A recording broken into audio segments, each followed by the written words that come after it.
three-time Super Bowl champ. He and Joe Buck are awesome at Monday Night Football. Pro Football Hall of Famer Troy Aikman is here. Good to see you, Troy. How are you, sir? I'm good. Thank you, Rich. Good to be on with you. Oh, I also left off, now that I see your hat, the official beer of Tommy Norris, Landman himself. Hey, beer. there you go. Come on, man. I was so psyched when I heard that. I re-racked it back to make sure I heard it right when I saw it on Landman. No, we got it was great exposure. Taylor Sheridan, I've gotten to know him, but he's a big fan of the beer and the brand, and so he's throwing some of his weight behind it. So pretty excited about it. That's a good guy to have in your corner, to pop right? out there. Yeah, no, that's about as good as it gets. So is he a football fan? Is he? He's a huge football fan, and his wife Nick is a huge Broncos fan. Oh boy. So she was pretty devastated there in the championship game. But yeah, huge Cowboys fans as well. It's good stuff. Landman is phenomenal, as you know. I mean, it's been really great for North Texas and all the exposure it's given a lot of the various businesses around here. Well, Jerry Jones got snubbed for an Emmy nomination, Troy. He got snubbed flat out. I agree. He was phenomenal. You know, Rich, Joe Buck and I were talking about it after it came out last year, and I thought he was just absolutely phenomenal. And I said, what's interesting, Joe, is, that wasn't acting for Jerry. I've had a number of meetings with him over the years and conversations where, basically that's his story. I mean, that's the way he tells a story. It was just Jerry being Jerry. And Joe said, hey, I get all that. But he still did it in front of an audience with cameras, with lights, and that's acting. And so Joe was right. I mean, it's one thing to, even when you're doing a cameo and playing yourself, it's not easy to do, as you well know. And so Jerry, in fact, Taylor Sheridan has talked about it. He said that Jerry Jones could make a living as an actor if he had chosen to go that route. And based on what I saw, I mean, he certainly could. Yeah, and it's not just any pikers in the scene. It's Billy Bob Thornton and John Hamm. You know what I mean? There's Oscar nominations, there's Emmy wins all over the place in that room. I thought it was classic Jerry in that he has a real gift. Obviously, he's a great salesman. He's accomplished a lot. He's been extremely successful, but he has a gift of really making people feel the emotion of whatever it is that he wants them to. And I felt that was on display in that cameo in Landman. Yeah, that's right. So you got Jerry Jones, we got your beer in there, and it's a great show, and I'm glad it's going to continue going on. Troy Aikman, he's here on the Rich Eisen Show. Our radio audience is returning in seconds, and like I said, Troy, I appreciate you doing this. You were our first guest when we showed up on ESPN, and now we're back here on ESPN Radio and our SiriusXM station with our live stream and live feeds on ESPN cable and app and Disney Plus. Troy Aikman here on the program. What do you think is going through Drake Maye's mind right now, Troy? Well, I think it's an exciting time for sure. I was in my fourth year when I went to my first Super Bowl. Him, of course, in his second year. I think it's not only an exciting time for him. I think it is for all those players.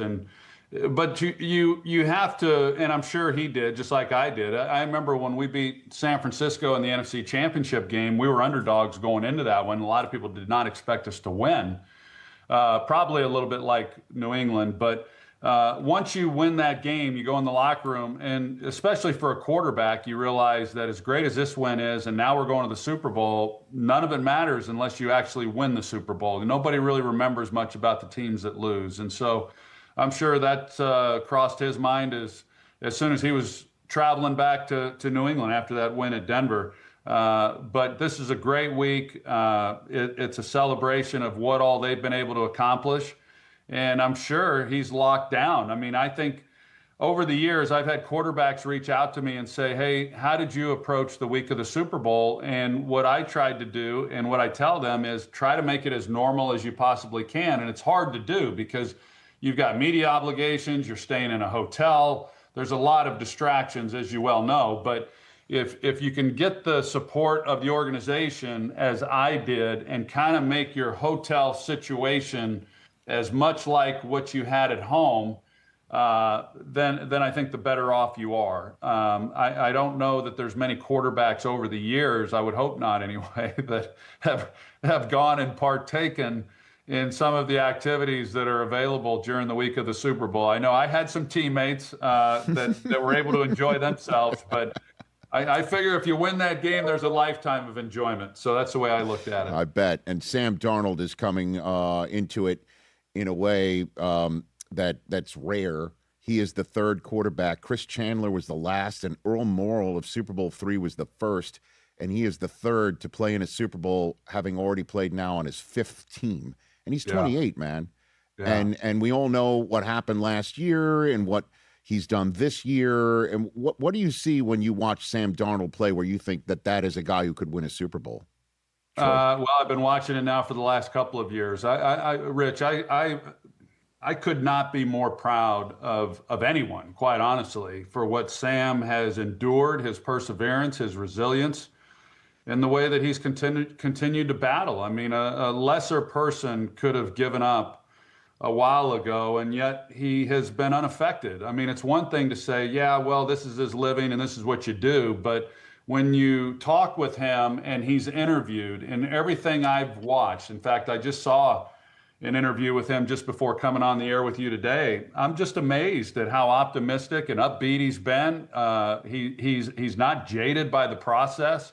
And he's been through a lot. And I bet that he would tell you that having gone through what he went through in New York and in Carolina, it really helped get him to where he is now. I worked that draft, Rich. It's the only draft I've worked. That's right. As an analyst, and that was a great draft. Of course, Baker Mayfield went first, and Josh Allen was in that draft, and Josh Rosen, and Lamar Jackson, all those guys. I don't say this now. I said it even when he was struggling with the Jets and with the Panthers, that he was the top quarterback that I had on my board, I guess. And that's not slighting any of the others because they were all really good and obviously first round picks. But I thought he was the most talented of the bunch. And we're now beginning to see it. And I understand as well as anybody, maybe better than most people, because I went through it my first 2 years in Dallas. There's so much that goes into being successful as a quarterback. And a lot of times, very little of it has to do with yourself. It's about the organization and the people around you and the coaching and all of that. And he's had it both now in Minnesota and he's had it in Seattle. And so I'm thrilled for him and what he's been able to accomplish. Well, let's unpack this a little bit here, Troy Aikman, because I had this conversation with Kurt Warner, a fellow Bust Gallery member of yours in Canton, and you just spent some time kicking maybe all four tires on roster building and things of that nature with your time with the Dolphins over the last few weeks here inside of a front office. How much time should a quarterback get, and the patience that a front office needs to, or a coaching staff needs to ascribe to a prospect? What do you think? Well, that's a fair question. I don't know if there's a real hard, concrete answer to that because it's a little bit like head coaches. I mean, we're quick to move on from head coaches as well. We've seen that. Typically, you have 2 years.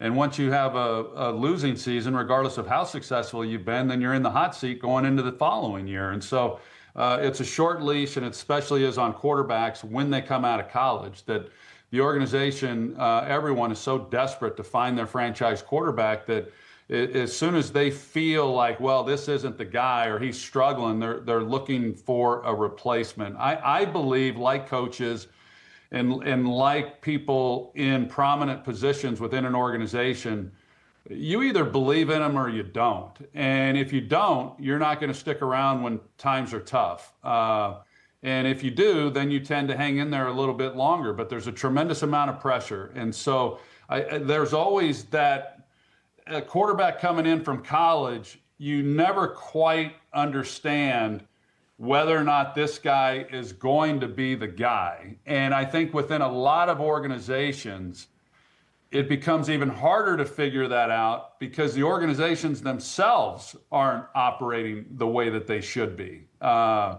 that's what I say. And it's become a little bit cliche. Kevin O'Connell said it a few years ago. Other former quarterbacks like myself have said it. And I've been saying it for 20 years. I think there are so many quarterbacks that have come into this game and left this game. And Sam Darnold could have been one of those. He won't be now, but he could have been. That you leave the game and you're regarded as maybe not even a bust, but many of them are referred to as a bust. Then some get labeled, well, they never lived up to their potential. And I challenge you to say that I think there's more organizations that haven't had the right people in place to allow that quarterback to have success. Take Sam, since we're talking about him. In New York, he had no chance to have success. I mean, I could go through all the reasons why. In Carolina, he had no chance to have success. And then he goes to San Francisco. He doesn't play, but he's in a great organization. He's able to watch and see how Brock Purdy does it and how they support a quarterback. Then he goes to Minnesota, has tremendous success. He has all those things in place. And then he goes to Seattle. He has all those things in place. I had it my third year, beginning in my third year when Norv Turner came in, that you have someone who knows how to coordinate an offense, knows how to put players in a position to have success.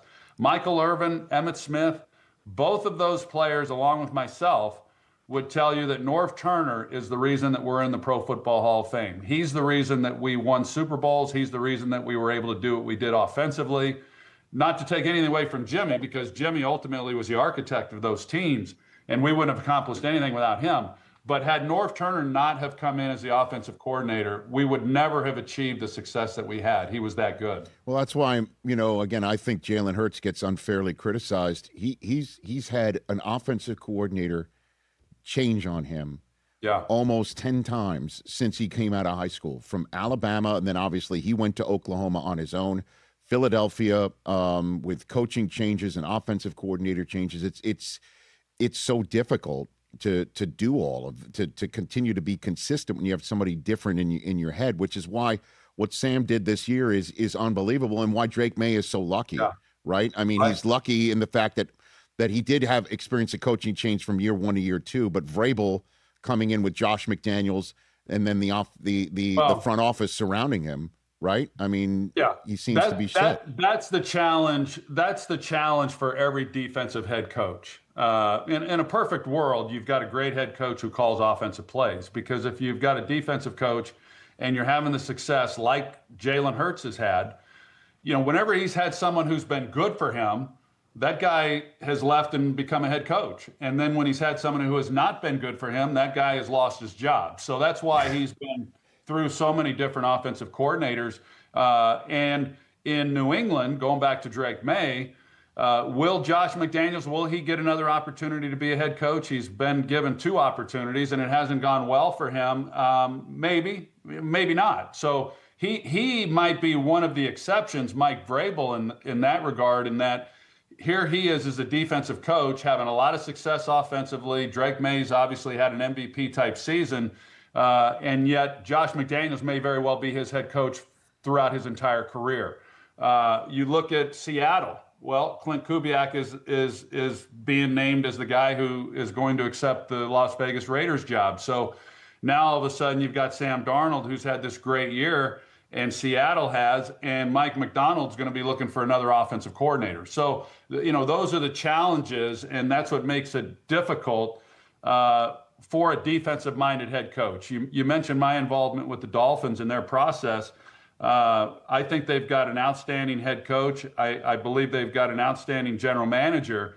But if Jeff Hafley has the success that he hopes to have, there's a good chance then that Bobby Slowick is going to be moving on at some point in time, and you've got to have a pipeline of coaches that can step in and take over. Interesting. Fascinating, Troy, no doubt. By the way, I had Jeff Hafley on the show a couple weeks ago. Loved him. I'd never met him before. He seemed to be like the words that I use, emotionally intelligent. Well, I think it's a good word, Rich, and I agree with you. So in broadcasting, obviously I've been doing this a long time, 25 years. There have been coaches who, when I've had production meetings with them, who I didn't know, and as soon as I meet them, I've said, wow, this guy, he's not going to be a coordinator long. He's going to be a head coach real soon. Sure. I thought Mike Vrabel was that guy. I thought D'Amico Ryans was that guy. And I'll tell you, I felt that way about Jeff Hafley a year ago, back in 24, when we first did the Packers, our first production meeting with Jeff, I remember saying to our crew, this guy's going to be a head coach real soon. And he already had been in college. So I believe he checks all the boxes. I really do. But he does have the challenge of addressing the offensive side of the ball in an offensive league. Not now. I mean, he's hoping that becomes a problem. But like I said, those are the issues that all defensive coaches, head coaches, have to concern themselves with. Yeah, first-class problems for sure. Did you like doing it? Did you like being in the room where it happens, where decisions like this get made here? No, sure. Yes, I did, Rich. I mean, I've said it many times. When I was playing, I think every franchise quarterback feels that they are equipped and would have success in being involved in a front office. And for me, there's a lot of reasons. We could take this whole hour talking about it, but for me, it didn't work out for personal reasons, and went the broadcasting route. And I figured that the time had kind of passed me, and then I got a call out of nowhere from the Dolphins, and they were looking for somebody who could help them. They reached out to a number of people. My name apparently kept emerging, and they reached out and asked if I would help them. My first concern was that I've always been asked about coaches. I've never been asked about general managers. And so I just wanted to be sure I could give them what they were hoping I could. And I talked to some people, did some homework on it, reached out to some folks, and not only did I think I could help them, I became very confident I could help them a lot. So I decided to do it. It was a great experience for me. Loved getting to know Mr. Ross and his family, Danny Silman, his son-in-law, of course, Tom Garfinkel, who I had a history with already, going back into some other businesses, Danny Marino and Brandon Shore. And so John Eric-Sullivan was hired as a general manager. They then asked if I would stay on and help them find a head coach. So I was involved in that process as well, and thoroughly enjoyed it. I thought it was, I thought we did, we were very detailed. We interviewed a lot of people. And I feel good that they hired two really outstanding individuals that will do well. But time will answer that question. Well, and if it answers it positively, I mean, you're going to get more phone calls, I'd imagine. Maybe you can have 8 incorporated, where one side makes the beer, the other side makes championship teams. I mean, maybe you start. We're all in. We're all in. We're in for all of it, Rich. I mean, life is short. Might as well enjoy it. Why not? And then just cycling back to something you also referenced moments ago, Troy Aikman, you said that you and Irv and Emmett wouldn't be in the Hall of Fame if it wasn't for Norv Turner. So I guess Belichick needed to hire him as the offensive coordinator? Troy? Isn't it right? Yeah, it's mind-blowing. I mean, I was pretty diplomatic in my tweet after I got the news. Just said it was a sad day for the Pro Football Hall of Fame. I wanted to say more than that, but I didn't want a week later to regret it. I thought it was a huge black eye, still do. I think the league, not the league, because Roger Goodell made it clear that the NFL has nothing to do with the voting process, and he's right in saying that. But how can what is arguably the greatest coach in the history of our sport not be a first ballot Hall of Famer? It would be, in my opinion, it's the equivalent of if Peyton Manning or Tom Brady, when he's up, isn't a first ballot Hall of Famer. It defies logic. It defies reason. And my guess is, Rich, you could talk to every one of those voters and you would not find one, let alone 11. You wouldn't find one that said that they didn't vote for Bill Belichick. So it's an embarrassment. I just think the credibility of the Hall, and I hate to say it because I am in the Hall of Fame, but it's a huge black eye for them. And I don't know what it's going to look like in August at the ceremony. And unfortunately, it will reflect, not poorly, but it will reflect on this current class, and that'll be the cloud that hangs over this current class of 26 as they go in and what is and should be really a lifetime of memories for your career and such a great achievement. Troy Aikman here on the Rich Eisen Show. Before I let you go, your Super Bowl 60, I guess, if lack of a better phrase, prediction or analysis. And I'll ask it through this prism. The 94 NFC Championship game in Candlestick that was a Donnybrook, that was the one that got away from you and your team over the 4-year stretch of the dynastic winning, was categorized as a de facto Super Bowl.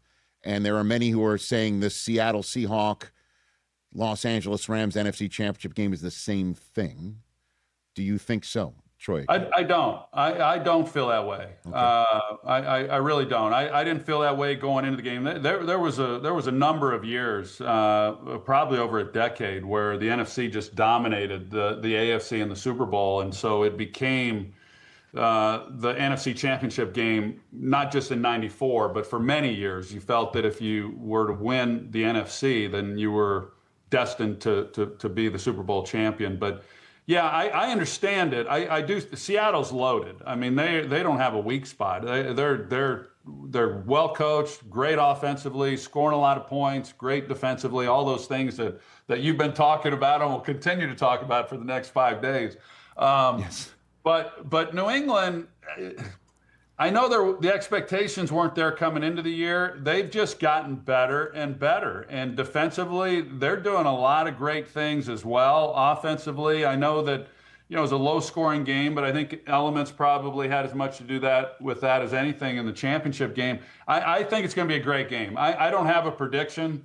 I don't get into that business, but I like I do as a broadcaster, I hope it's a really great game. I believe that it will be, but I am not, and I don't even know what the spread is, Rich. I'm not a gambler, but I do not sit here today, or will I, when I sit down on the couch right before kickoff, think that Seattle is going to run away with this and New England doesn't have a chance. Troy, you're the best, man. Again, I don't take this for granted, or the fact that you say yes, likely. I know you don't do a lot of this stuff, certainly when your season is essentially over.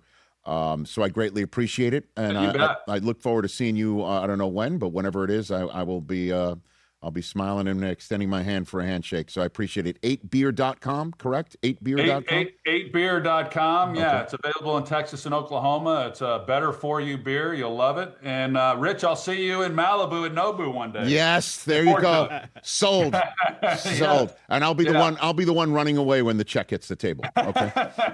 Yeah. Take care of yourself. Give us a buck. Okay. That's an idea. Thanks again, Troy. You're the best. You bet. You bet. Thanks, Rich. That's Hall of Famer Troy Aikman right here on the Rich Eisen Show. Again, he was our first guest when we first started here on ESPN with the Rich Eisen Show, and what a great way to help us kick off our Super Bowl Tuesday and the rest of our week. Hey, you made it all the way to the end. Thanks for that. Check us out every single day streaming live on Disney Plus and the ESPN app 12 to 3 Eastern.